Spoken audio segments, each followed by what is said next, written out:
whatever the economic losses were, the general damages, the pain and suffering, the intangible losses were at least equal to and probably greater.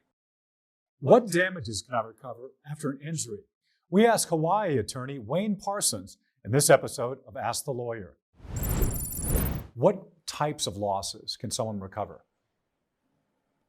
The short answer to that question is a person can recover all of their losses.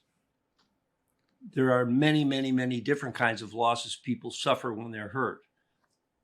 Obviously, if they lose time from work, that's pretty easy. You get receipts for that. We call that type of a loss economic damages. Economic damages are losses that we can put a dollar figure on, and we can bring in documents to prove. We can bring in a pay stub. We can bring in income tax returns. We can bring in things to show what this person was making, and then we can show that they lost those amounts. That's past and future. And for the future losses, it's really important as to what type of medical care the person's going to need for the rest of their life. We can recover money for those kinds of losses, and we try to protect our clients by getting good experts who are experienced at predicting what's going to happen in the future to give us those answers. The other types of losses are really the most important types of losses, and that's for lawyers refer to it as general damages. Damages are simply money that we're going to ask for in the case. General damages include not only pain and suffering. Everybody talks about pain and suffering. That's one. Those are two areas of loss, pain and suffering. It also includes disfigurement. It also includes interference with family relationships. Dad can't be dad anymore. Mom can't be mom if she was the one who was hurt. It's all of those intangibles. The one thing about economic damages is we can prove them with paper. We can prove them with documents. We can prove them with records.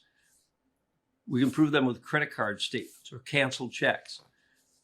General damages are not subject to proof by anything, by a test. You can't do a test to say, how much pain are you in?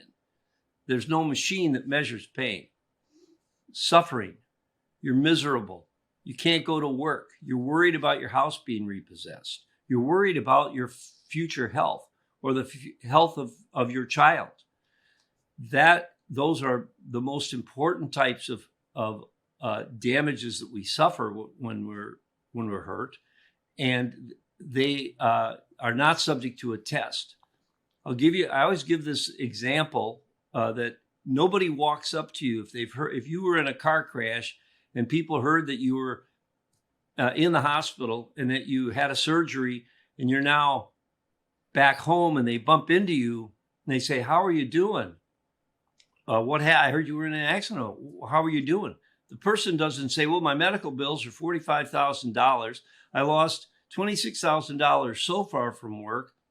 What they say is, oh, my back is killing me. I have a rod in my leg that is just driving me crazy. I can't do this. I can't do that. They talk about their pain and their suffering and the interference of this with their normal life. Those are very important damages.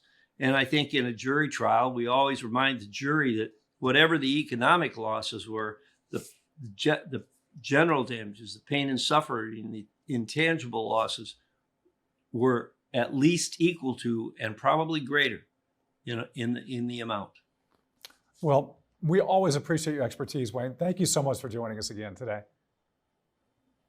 Good to be here. Have a great day. All right. Aloha, Wayne. And that's going to do it for this episode of Ask the Lawyer. My guest has been Wayne Parsons. If you want to ask Wayne any questions about your situation, call the number on the screen there. Thanks for watching. I'm Tom Mustin for Ask the Lawyers.